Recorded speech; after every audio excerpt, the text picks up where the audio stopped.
Hey, it's Ben Wise, ZOAR Fitness, and this is the name game. Workout number 12 is the Fibonacci Spiral. It's a 13-minute AMRAP of 21 overhead squats at 115 pounds for men, 85 pounds for females, 34 bar-facing burpees, 55 wall balls. So repeat that sequence, 21, 34, 55, through the 13 minutes. So let's go into standards. The first thing is the overhead squat. Pretty simple here. You have to keep it over your head and locked out, and you have to get your hip crease below your knee. The biggest thing, if people's knees are starting to travel really far forward, it actually makes it harder for your hips to get below your knees. So the more vertical you can get your squat and more like into your hips is what I call it, but like more hip mobility, hip flexion, and less forward knee travel and ankle dorsiflexion, it's a little easier to meet that standard. So not just the standard, but you want to be able to meet that standard as easily as possible, and that's kind of what I'm referring to.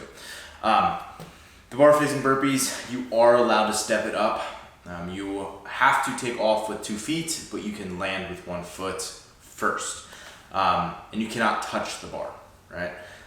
So oftentimes people, when they jump with the bar-facing burpee, they do like this sequence of like ba-ba, where they jump off with 1 foot just slightly earlier than the other foot, and then technically that's a no rep. And if when HQ actually reviewed a lot of the videos, they declined or at least deducted from a lot of athletes. So it's one of the things that we want to make sure we're focusing on as we're getting closer to the open. Make sure it's a 2 foot takeoff. So you actually have to think about kind of pushing off the 1 foot a little bit quicker.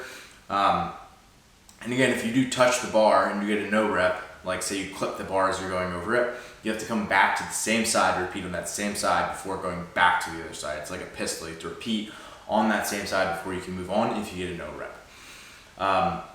Wall balls, same thing. It's another squatting movement, so hip crease has to be below the knee, and the center of mass of the ball, where like, you know, if it's a circle, like just the part that's contacting the wall has to be above the line. Nothing else does. So in other words, the majority of the ball might actually not be past the line, but where it's actually contacting the wall, it needs to be. So that's the standards.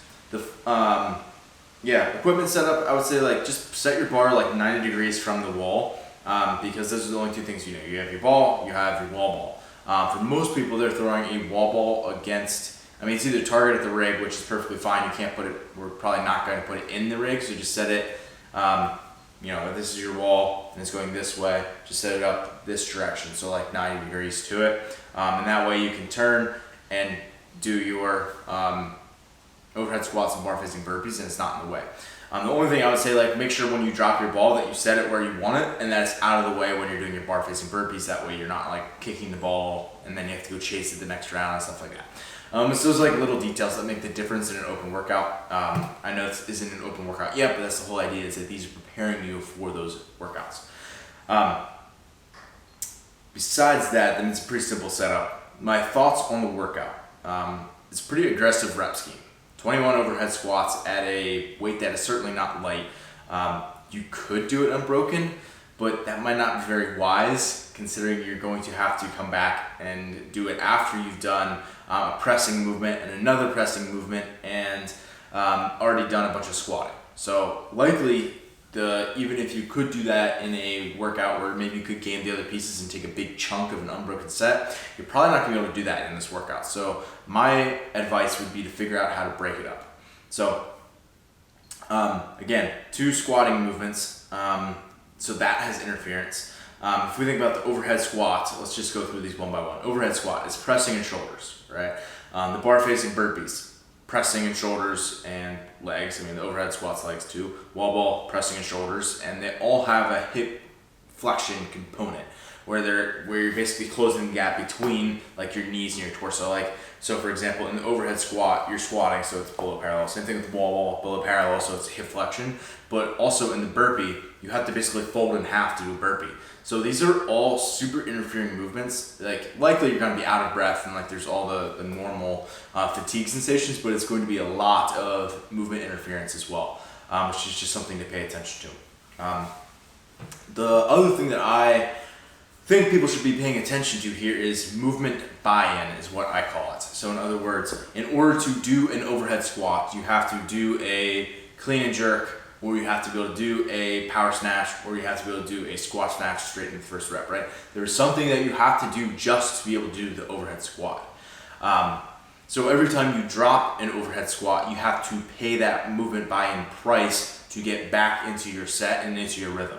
It's the same thing for a thruster. You have to pick the thruster up from the ground, so there is a clean as a buy-in so that you can actually do your thrusters. As another example. So obviously the burpees don't have any movement buy-in. A wall ball has very little. Like you can do that squat, like curl squat in the bottom of your first rep on the wall ball. But the overhead squat, if you're going to push anything in terms of like trying to get a little bit bigger sets, the overhead squat's gonna be it. So maybe you hold to 11-10, or maybe you do triples the whole way through. Triples is gonna have, again, like if you choose to do that because that weight's heavy for you, you're gonna pay way more of a price in terms of just like time that takes in the workout, relative to someone who can take big chunks out of it, like a 7-7-7. So something to think about.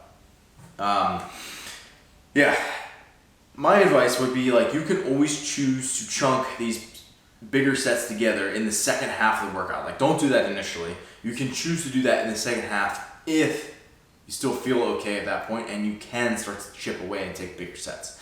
However, what I would not recommend doing is going out hot and trying to take, coming out and in your first set or your second round, since you're still feeling good, and you do the entire set of overhead squats unbroken, or take a bigger set than you should. Maybe do like a set of 15 to start out and drop and finish out the 6. Probably not, like obviously like if you know your capacity that well and you think you can do it, then okay, go for it. But for most people, they're not going to be at that place where that's just not really an option, or wouldn't be a smart option for them. Not going to allow them to get the best score is what I mean, right? So the whole idea here is that you can pace and spread it out and not just do big unbroken sets for the sake of that, because that's not useful in the sport unless you finish ahead of the person that did it in 7-7-7. So break it up smart. You can always take on bigger chunks as the workout gets deeper. That'd be my advice. Yeah, it's going to be a interesting, it's like right in that moderate range, like that 13 minutes is a tough place to be. Like you have to go out hard, but it's also going to be a matter of holding on at the end. Yeah. So warm-ups are in the comments below for those of you who are just watching on YouTube or embedded in the website. For everybody else who signed up for the protocol or one of my athletes, it's in your spreadsheet, so go check it out. For those of you who are not signed up for the protocol, you can get a 7-day free trial by going to zoarfitness.com/pro-trial. Check it out.